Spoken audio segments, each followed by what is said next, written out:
everyone, welcome back to my channel. It's Angela from Bake Angel, and today I'm going to show you how to make a small batch of these amazing Funfetti drop cookies. So let's dive in.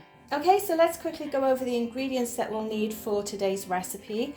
We have 150 grams of all-purpose flour, half a teaspoon of baking soda and a quarter teaspoon of salt, 45 grams of icing sugar, 1 teaspoon of vanilla bean paste. We'll also be adding a teaspoon of almond extract as well, 70 grams of butter, and I'm using a plant-based butter to make this dairy-free, which is also unsalted and at room temperature, 106 grams of light brown or golden sugar, 1 egg, 100 grams of our mini vegan white chocolate chips, and then finally 55 grams of our non-cereals. Now, if you want to find the US measurements for this, make sure you check in the description below after you've watched this video, and you'll find the link to the full recipe with both US measurements and the weight measurements. Let's get on with making these cookies. So let's start by adding in our butter, which is room temperature, and our 2 sugars into the mixing bowl, and then we're going to cream those together. So this is our icing sugar or powdered sugar, and then our light brown or golden sugar. And then we'll just give it a quick mix with a hand mixer.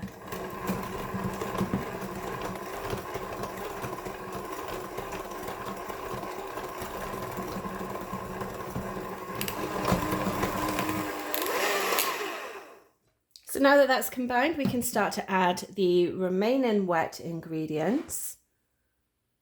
And as this is a small batch, we're just using 1 egg.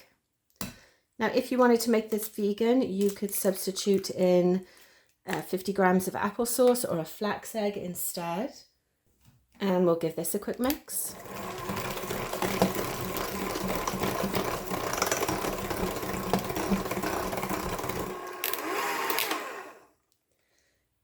Then our 2 flavorings, so I'm using a vanilla bean paste, and we're just going to put roughly a teaspoon of that.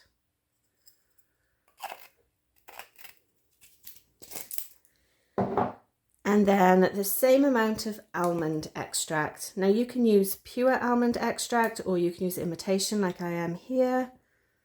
And I find that the lid is roughly about a teaspoon. There we go. So that gives it that really nice marzipan-y flavour straight away. Let's give that a mix in.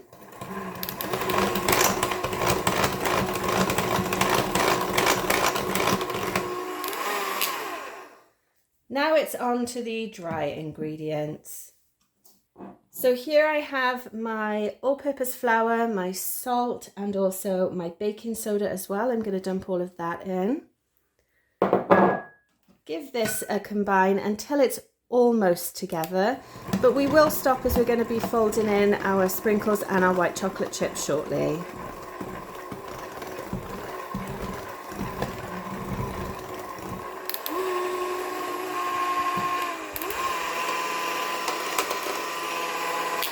Okay, that's enough for that. So now I'm just going to get a spatula and we're going to add our sprinkles and our white chocolate chips. And what I like to do first is actually stir in the chocolate chips. We're going to give it a bit of a fold in. So you're not whisking these in because we want to keep them really nicely distributed throughout the dough and not actually break any of them up either. So just make sure you get down to the bottom, give everything a nice fold. You want to make sure there's no last lumps of flour at the bottom. Okay, perfect. So that's fine for the chocolate chips. Next, we're going to add in the sprinkles. So I'm using non-cereals for this. These ones just happen to be vegan as well. And then another quick fold. Now these particular sprinkles don't really bleed in colour, and if you find that the ones that you do that, you just want to tread very carefully when you're folding in. You can see I'm just doing it very lightly. Again, you don't need to do this with the hand mixer because it will actually stir them in a little bit too much. Okay, perfect, that's good enough. So that's our dough done. Now we're going to transfer them to our baking trays ready for the oven. So whenever I'm baking drop cookies, I always like to use my favorite air bake trays, which are a double layer of aluminum, and actually it means that the air can circulate better and it helps the cookies bake more evenly as well. Now they do take a little bit longer to bake on one of these, but I'll talk you through how you can change the timings if you're not using an air bake tray. And then I've lined it with some parchment paper, and now I'm just going to use a small cookie scoop to scoop the balls of cookie dough onto the paper. Now you do want to make sure that you've preheated your oven when you start this recipe, because as you can see, the dough comes together very, very quickly.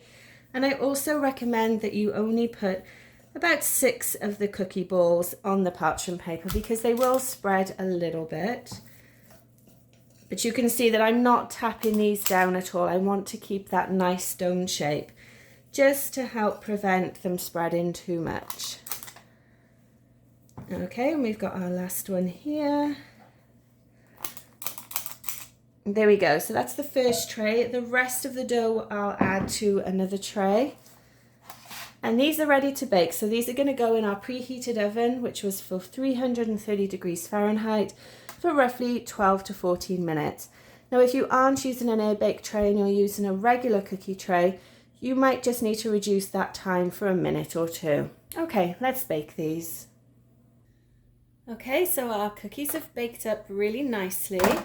Now you can see straight away they have retained a nice circular shape, so I'm not going to reshape them, but if you wanted to, you would just use a circular bowl or a cutter and just run it around the outside of the cookie. I'll pop the link to a video that I have showing that in more detail. But as I say, these came out really, really good. So they are still hot. I'm going to pick one up just to show you the back. You can see the nice pops of colour and the chocolate chips as well. So I'll let them cool a little bit more, then we'll do the all-important taste test. Okay, it's time for the all-important taste test. So here's one of the cookies that is finished. Now I really like that you can see all that pop of colour, some of the white chocolate chips as well, and it's nice and caramelized underneath. Let's break it in half so you can see what it looks like. Now it is quite firm on the outside, but still nice and chewy on the inside too. Let's have a taste.